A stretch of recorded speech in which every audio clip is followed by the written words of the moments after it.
Always Sanders, and welcome back to Cash or Trash, my Crossout mobile review series. In this episode, we're covering the Squall Legendary Mine Layer.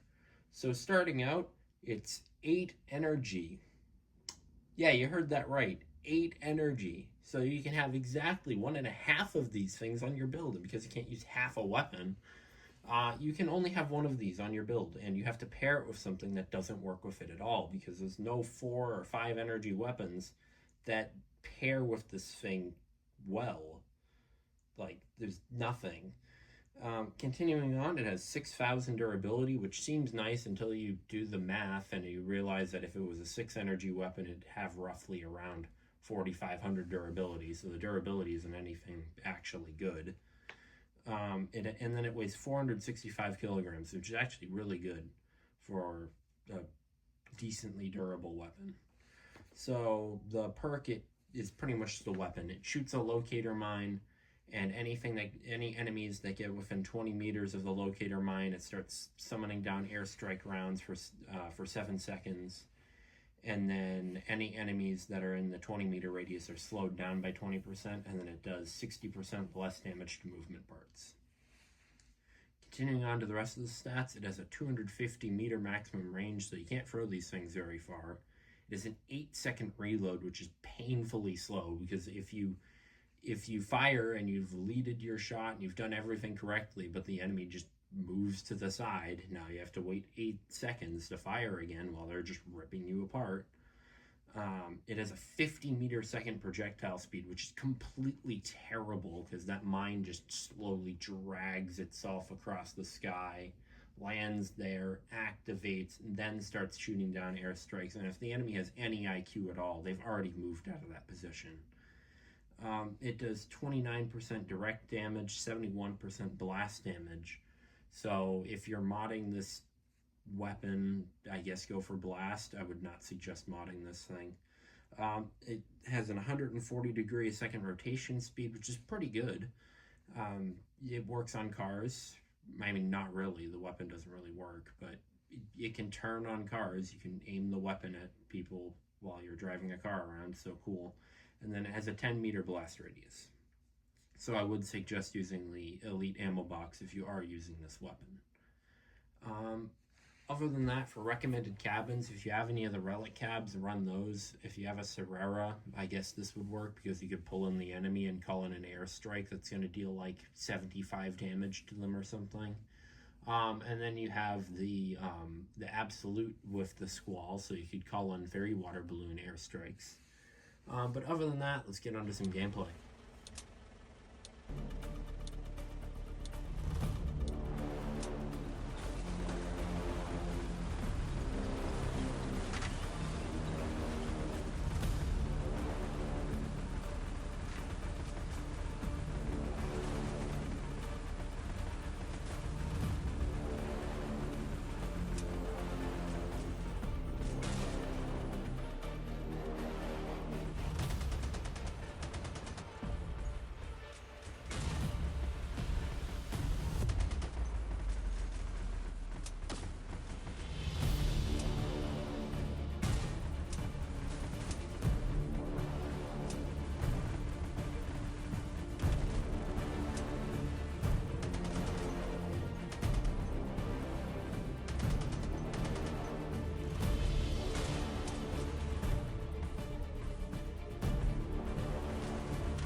So, is this weapon cash or trash?